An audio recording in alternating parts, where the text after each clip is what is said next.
tonight was born to fight. Mythical, so mystical, think what you like.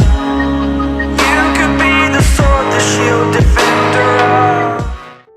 Hello friends, पिछली बार हमें story में पता चला कि 50 साल हो चुके हैं सुपर हीरोज को सुपर विलन्स की टीम से हारे हुए और लोगन ने कसम खा रखी है अपने क्लॉज कभी ना इस्तेमाल करने की। दूसरी तरफ हल्क गैंग के मेंबर्स उसे धमकी देके गए हैं कि अगर उसने अगली बार अपना रेंट डबल नहीं भरा तो वो उसकी फैमिली के सभी लोगों को मार डालेंगे। पैसों के लिए वुल्वरीन हॉक आई के न्यू बेबीलोन में डिलीवरी पहुंचाने के जॉब ऑफर को मान लेता है और दोनों जर्नी पे निकलते हैं और इस जर्नी में उन्हें कई सारी मुसीबतों का सामना करना पड़ता है। साथ ही लोगन हॉक आई को ये भी बताता है कि आखिर क्यों उसने अपने क्लॉज को इस्तेमाल करना बंद कर दिया। अब देखते हैं आगे की कहानी।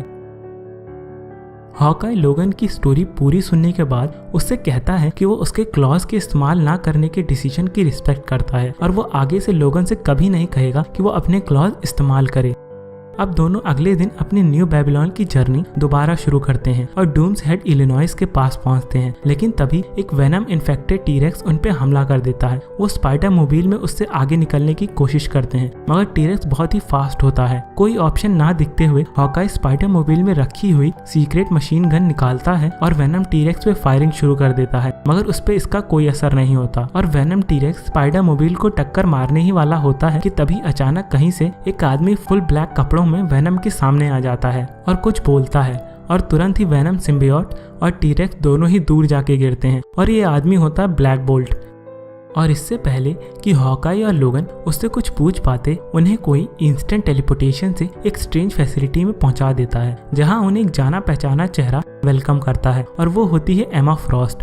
वो उन्हें बताती है कि उसी ने उन्हें इस फैसिलिटी में टेलीपोर्ट किया है और इस फैसिलिटी का नाम है फॉरबिडन क्वार्टर। ये उसके हस्बैंड डॉक्टर डूम का घर है और उसकी शादी ने उसे ब्लैक बोल्ट और उसके 20 म्यूटेंट साथियों को मरने से बचा लिया।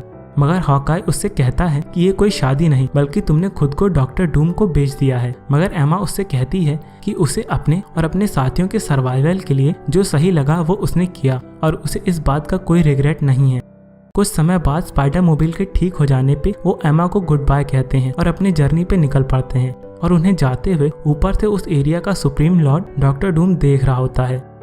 फिर अपनी जर्नी में वो पिम फॉल कनेटिकट पहुंचते हैं और हमें पता चलता है कि उस जगह को पिम फॉल क्यों कहा जाता है। इसके बाद फाइनली वो अपनी डेस्टिनेशन न्यू बेबीलोन पहुंचते हैं जहां हमें रेड स्कल की एक बड़ी सी स्टैच्यू दिखाई देती है। फिर आखिरकार हॉकाई उनके डिलीवरी पैकेज की सच्चाई लोगन को बताता है जिसे लोगन अभी तक ड्रग्स समझ रहा था, मगर वो चीजें ड्रग्स से भी कहीं ज्यादा वैल्यूबल थी।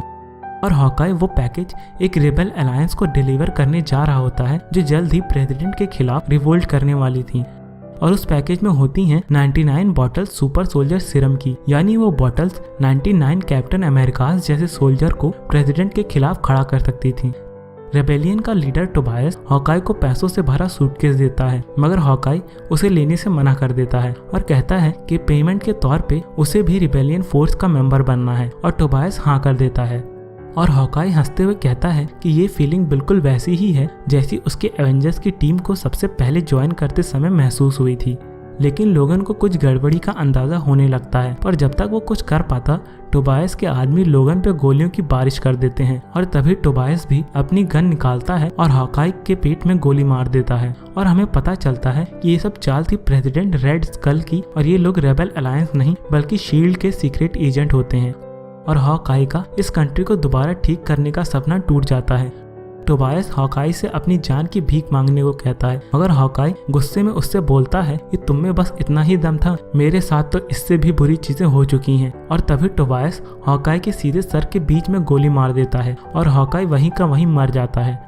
उधर कैपिटल बिल्डिंग न्यू बेबीलोन में president Red Skull Captain America की शील्ड और बाकी मरे हुए सुपर हीरोज की मेमोरेबिलिया के सामने खड़े होकर उस दिन को याद कर रहा होता है जब उसने कैप्टन अमेरिका को हमेशा के लिए खत्म कर दिया। इसके बाद टोबायस और उसके शील्ड एजेंट्स हॉकाई और लोगन की बॉडी लेके रेड स्कल के पास आते हैं और हम देखते हैं कि रेड स्कल ने कैप्टन अमेरिका का यूनिफॉर्म पहन रखा है। टोबायस दोनों बॉडी बैग्स को जमीन पर रखता है और रेड स्कल को 99 सुपर सोल्जर सीरम और पैसों वाला सूटकेस दिखाता है। लेकिन तभी एक बॉडी बैग फाड़ के लोगन उसके अंदर से बाहर निकल आता है। उसका हीलिंग फैक्टर उसके बुलेट वुंड्स को धीरे धीरे ठीक कर रहा होता है और वो सीधे आके टोबायस और बाकी शील्ड एजेंट से लड़ना शुरू कर देता है। और उन सभी को अपने क्लॉज के इस्तेमाल किए बिना ही मार डालता है। और फिर वो रेड स्कल की तरफ देखता है और उससे कहता है कि आज ये तुम्हारा आखिरी दिन है। और दोनों के बीच एक ब्लडी फाइट शुरू हो जाती है और दोनों एक दूसरे को पंचेस पे पंचेस मारना शुरू कर देते हैं। तभी अपने ट्रॉफी केस से रेड स्कल ब्लैक नाइट की एबोनी स्वॉर्ड उठाता है और लोगन पे हमला कर देता है, मगर लोगन कैप्टन अमेरिका की शील्ड से उसे रोक लेता है और उस लेजेंडरी शील्ड से वो रेड स्कल को मारना शुरू कर देता है। और आखिर में बिना कोई मर्सी शो किए वो शील्ड के वाइब्रेनियम एज से रेड स्कल का सर उसकी बॉडी से अलग कर देता है और रेड स्कल फाइनली मर जाता है। मगर तभी लोगन को सुनाई देता है कि रेड स्कल के सोल्जर्स बिल्डिंग में घुस आए हैं और किसी तरह अब उसे यहाँ से भागना होगा। उसे अपने सामने आयरन मैन का सूट दिखाई देता है और वो उसे पहनकर सूट की थोड़ी सी बची हुई पावर की मदद से वहाँ से उड़ जाता है और साथ ही अपने साथ पैसों से भरा बैग भी ले जाता है। अच्छी बात ये रहती है कि सूट में इतनी पावर बची रहती है कि वो किसी तरह 3000 माइल्स का सफर करके 36 घंटों बाद अपने घर पहुंच जाता है और वो खुश हो रहा होता है कि अब उसे और उसकी फैमिली को कभी पैसों की कमी नहीं पड़ेगी और वो अब आसानी से हल्क गैंग का इस महीने का डबल रेंट भी दे पाएगा। मगर जब वो घर पहुंचता है तो उसके घर के सामने उसका पड़ोसी और दोस्त सर झुकाए खड़ा मिलता है और वो बताता है कि लोगन के जाने के बाद हल्क गैंग के मेंबर्स दोबारा आए थे और अपनी बोरियत को खत्म करने के लिए उन्होंने वो किया जो वो आगे बता नहीं पाएगा। इतना सुनते ही लोगन अपने घर की तरफ भागता है और घर के अंदर देखता है कि उसकी पूरी फैमिली को हल्क गैंग के मेंबर्स ने मार डाला है। और इसी के साथ उस शांत कमरे में एक आवाज गूंजती है और लोगन वहीं का वहीं मर जाता है और दोबारा जन्म होता है वुल्वरीन का।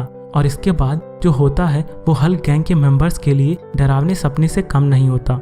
वुल्वरीन एक एक करके हल्क गैंग के लगभग सभी मेंबर्स को ढूंढ के मारना शुरू कर देता है और वो बिना रुके जितनी बुरी तरह उन्हें मार सकता है वो मारता है और मारता चला जाता है। आखिरकार लगभग सभी को मारने के बाद वो फाइनल शोडाउन के लिए ब्रूस बैनर के अड्डे पे पहुंचता है, जहां हम देखते हैं कि हल्क गैंग के एक मेंबर की बॉडी पे किसी ने बॉम्ब बांध के फैंटास्टिक फोर कार में उसे बैठा रखा है और वो कार सीधे वुल्वरीन की तरफ आ रही होती है और कार के एक्सप्लोड होने से पहले वुल्वरीन जंप मार के बाल बचता है। और फिर हम किसी को अड्डे के अंदर से बाहर आते हुए देखते हैं और वो होता है बूढ़ा ब्रूस बैनर। वो वुल्वरीन से कहता है कि आखिरकार कितने सालों बाद उसे कुछ एक्साइटिंग करने को मिलेगा और वुल्वरीन उस पर हमला कर देता है। मगर बैनर ट्रांसफॉर्म नहीं होता, पर उसकी स्ट्रेंथ इस फॉर्म में भी हल्क के बराबर ही होती है और वो ऐसे ही वुल्वरीन से लड़ना शुरू कर देता है। और वुल्वरीन उससे पूछता है कि वो इतना बुरा कैसे बन गया, उसने ये अपने बच्चों की गैंग क्यों खड़ी कर ली। बैनर कुछ ज्यादा नहीं बताता, बस इतना कहता है कि ये सब शायद गामा रेडिएशन का कमाल है जिसने उसके दिमाग को खराब कर दिया, पर जो भी है उसे बहुत ही मजा आ रहा है इस लाइफ में। इसके बाद दोनों बहुत बुरी तरह लड़ते हैं और बैनर उससे कहता है कि उसने ही जानबूझकर उसकी फैमिली को मरवाया क्योंकि वो थोड़ा बोर हो चुका था और अपने पुराने दुश्मन से दोबारा लड़ना चाहता था। और ये सुनते ही वुल्वरीन गुस्से में अपने क्लॉज बैनर की बॉडी के आर पार कर देता है और उसके ऐसा करते ही बैनर हंसते हुए कहता है कि तुम्हें ऐसा नहीं करना चाहिए था क्योंकि तुमने अब मुझे गुस्सा दिला दिया है। और वो हल्क में ट्रांसफॉर्म हो जाता है और वुल्वरीन को पकड़ के उसे जिंदा ही खा जाता है। 12 घंटे बाद बैनर और उसके ग्रैंड चाइल्ड के अलावा आखिरी बचा हल्क का gang member Billy Bob Hulk के अड्डे पे पहुंचता है और उससे पूछता है कि ये बाहर सब क्या हुआ। और हल्क उसे बताता है कि उसने अपने ग्रेटेस्ट एनिमी को हमेशा के लिए खत्म कर दिया है और उसे खा गया है। लेकिन तभी हल्क के पेट में दर्द होना शुरू हो जाता है और बिली बॉब को समझ आने लगता है कि इसके पीछे क्या रीजन हो सकता है और वुल्वरीन को जिंदा खाना क्यों एक बुरा आइडिया है। और वो हल्क को कुछ कहने ही जा रहा होता है, मगर तभी वुल्वरीन हल्क की बॉडी को चीरता हुआ उसकी बॉडी से बाहर आ जाता है। उसके हीलिंग फैक्टर ने उसे ठीक कर दिया होता है और फाइनली इनक्रेडिबल हल्क मर जाता है। वुल्वरीन बिली बॉब को जिंदा छोड़ देता है, मगर हल्क के ग्रैंड चाइल्ड को अपने साथ ले जाता है। 1 महीने बाद लोगन अपने नेबर्स और उसके जानने वाले लोकल्स के साथ अपनी फैमिली का फ्यूनरल करता है और उन सबको बताता है कि अब वो यहाँ से जा रहा है क्योंकि अब उसका कुछ भी नहीं है यहाँ पे, मगर अब वो चीजें करने जा रहा है जो उसके एक दोस्त का सपना था और अभी भी इस बर्बाद हो चुके देश में लॉ और ऑर्डर को वापस लाया जा सकता है। उसके जानने वाले उससे कहते हैं कि क्या सच में तुम लॉ और ऑर्डर को वापस ला पाओगे, तो वो कहता है कि ये मुश्किल जरूर है मगर इम्पॉसिबल नहीं। और वो बेबी हल्क जूनियर को अपने साथ लेके डूबते सूरज के साथ अपनी नई जर्नी शुरू करता है, मगर लोगन की तरह नहीं बल्कि वुल्वरीन की तरह, जो कि अब दोबारा जिंदा हो चुका है। Thank you for watching this episode और आई होप आपको ये वीडियो पसंद आया होगा, और अगर पसंद आया तो वीडियो पे लाइक, कमेंट और चैनल को सब्सक्राइब करना मत भूलिएगा। So see you next time. Good bye.